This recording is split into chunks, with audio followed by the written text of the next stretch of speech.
Start. उपसभाध्यक्ष महोदय, rail budget के संबंध में अपने विचार प्रकट करने के लिए आपने जो समय दिया है उसके लिए मैं आपका आभारी हूँ और अपने विचार रखना चाहता हूँ। विराम, पैरा चेंज।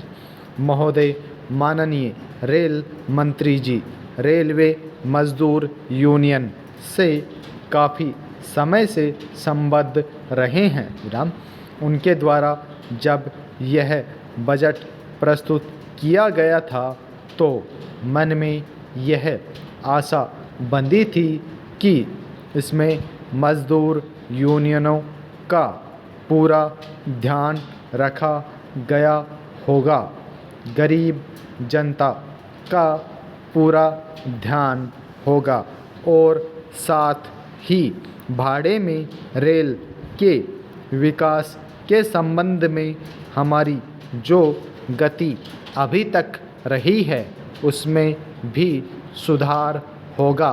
लेकिन बजट आने के पश्चात हमें ऐसा न देखकर घोर निराशा हुई है। विराम, पैराचेंज।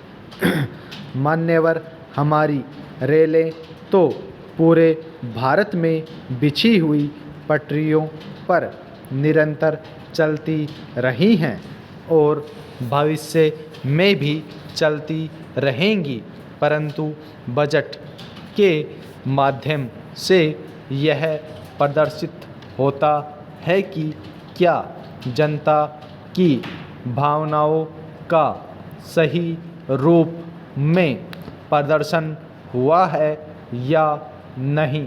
प्रश्नवाचक।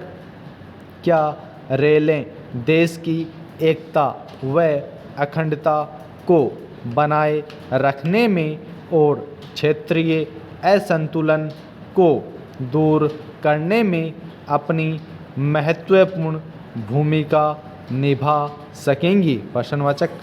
इन बातों का इस बजट में दिग्दर्शन नहीं है और इस बजट से ऐसा लगता है कि रेल मात्र एक व्यवसाय बनकर रह गई है और वह सामाजिक उत्थान का मार्ग प्रशस्त नहीं करती है। विराम, पैराचेंज।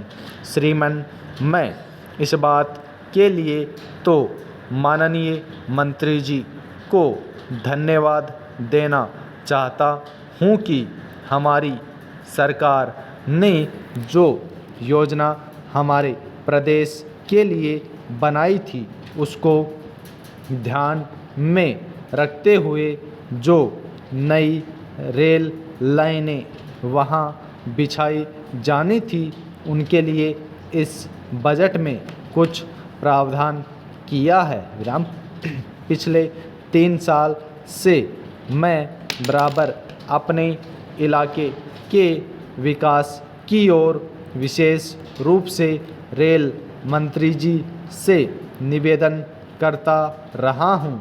इसके लिए मैंने रेल मंत्रालय को यह सुझाव दिया था कि छोटे छोटे टुकड़ों को जोड़कर जो लंबी दूरी है उसको कम किया जा सकता है। विराम, इस पर खर्च भी अधिक नहीं होगा और ऐसे इलाके जो पिछड़े हुए हैं और रेल सेवा से वंचित रहे हैं उनको भी आने जाने की सुविधा मिल सकेगी। विराम, जिन क्षेत्रों की बात मैं कर रहा हूँ वहाँ पर बहुत से खनिज पदार्थ उपलब्ध हैं जिनसे विदेशी मुद्रा देश को मिल सकती है।